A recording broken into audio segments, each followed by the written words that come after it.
You've been tipping wrong your whole life, not the amount. The reason, and I know you're thinking I tip to reward good service. That's the reason. That's what I thought too. That's what everyone thinks. But I want you to think about the last time someone flipped that tip screen toward you. And on the screen, you see 25, 2018. And then way down at the bottom, in small text, kind of hidden, no tip. You have felt something before, don't lie. Some version of anxiety, some version of pressure. You already knew what you were going to click before you even read the numbers. Maybe you glanced up to see if they were watching. If they were, you tip. If not, sneakily not. I know I have. Like, I was at a smoothie shop the other day, took them 3 minutes to make my smoothie, and I just hit no tip. I usually tip, I swear, just not that day, but I walked out genuinely wondering if they'd check the receipt and judge me for it. Funny enough, on the contrary, I used to work at a sandwich shop. On the receipt, you could see exactly how much someone tipped. And I'll be honest, even I was checking and would judge sometimes, and I'm literally just making a sandwich. I don't even deserve a tip, but I still had an opinion on what someone left. So, whatever you feel at that tip screen, it doesn't stop when you walk out the door either. I'm not gonna lie. When I first started looking into this, I thought it was going to be simple. It was not. The deeper I got, the more insane it got. Someone built that feeling on purpose, tested it on real people, gets paid every time it works on you. By the end of this, you'll know exactly who and why the number keeps going up drastically from the past. And the percentage you're expected to tip has gone from 10% in the 1970s to 25% today. Nobody voted for that. So the question isn't how much to tip. The question is who decided you should feel guilty when you don't? Let's start with what you think is happening. You think you tip because the service was good or reward feedback for a job well done. That's the story everyone has. Here's the uncomfortable part. Researchers have studied tipping for decades. The things that actually predict how much someone tips, how attractive the server is, whether they wrote their name on the receipt, how big the bill is, what time of day it is, service quality, explains less than 2% of the difference in tip size. 2%. Growing up, I always thought tipping was going to be like a real evaluation. Like I'd watch the whole meal, keep score, give them exactly what they earned at the end. Then I actually started tipping and realized I just pick whatever doesn't make me look bad and move on. That was the whole system. So if tipping isn't really about service, what is going on? That feeling has three specific psychological moves built into it, layered on top of each other inside that 10-second screen interaction. I'm going to break each one down so you can see exactly how it was done. That pressure is placed deliberately at the exact moment you're most vulnerable. Here's that 10 seconds in slow motion. Move one, the timing. You tip at the end of the meal after you ate, after you had a good time, after it's already done. That's not universal.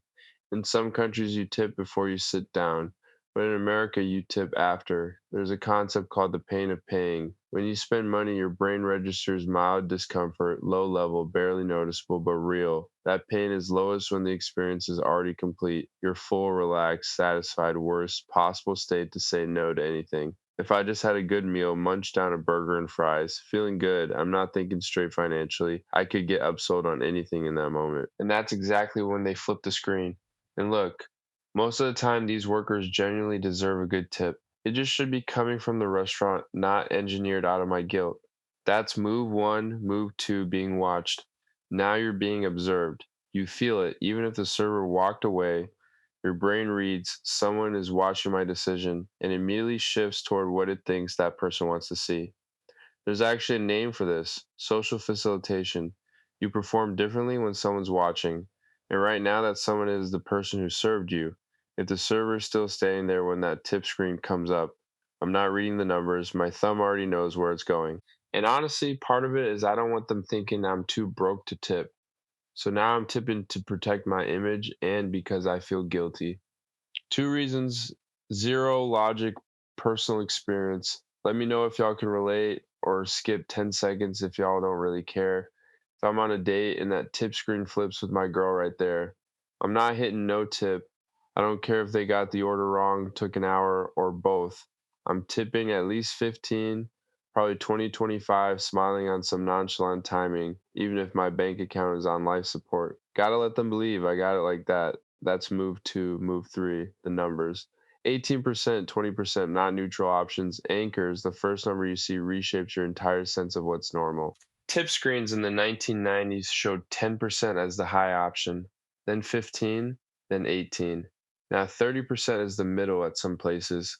I've seen a tip screen at a fast food spot where my food was done in 5 minutes flat, standing there looking at 30% as the middle option for nuggets, and somehow 18% felt cheap.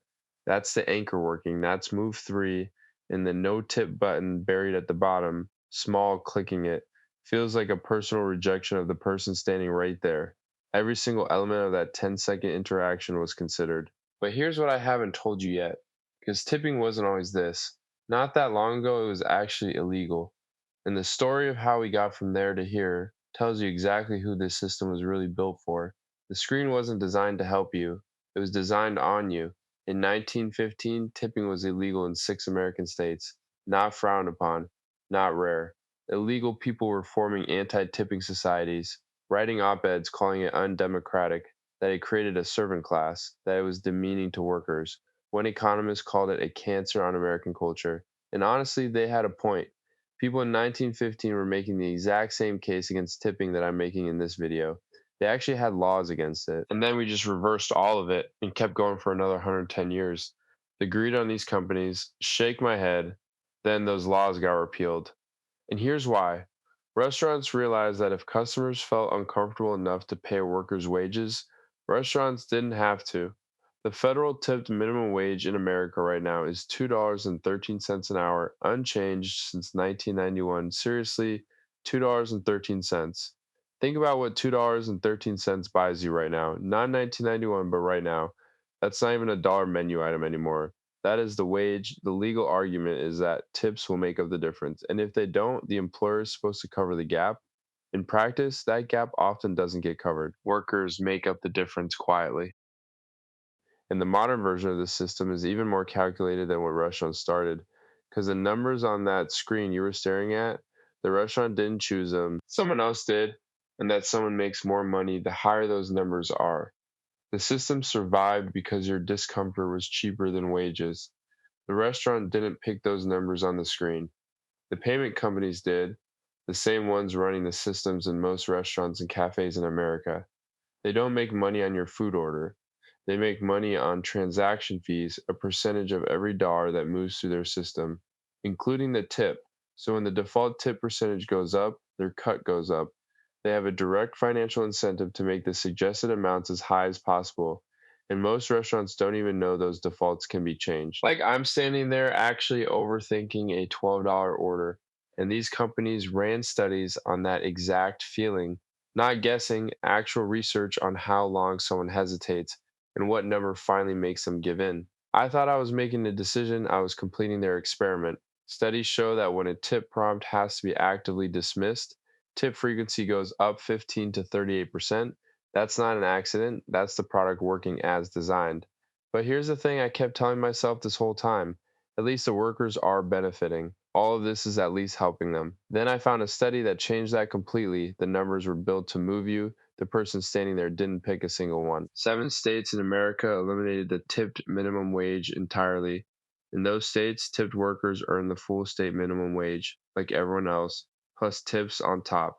Here's what happened: tipping rates dropped slightly, people tipped less often, a little less per visit, but worker earnings, total take home, stayed the same or went up. I genuinely thought I was the good guy for tipping 25%. Turns out I was just covering for the restaurant not paying their people properly. I was out here being generous for nobody. Still gonna tip minimum 20 though, but still, because they had a guaranteed floor, now the extra tips were actual extra money, not survival money, disguised as gratitude. The restaurants didn't collapse, the service didn't get worse.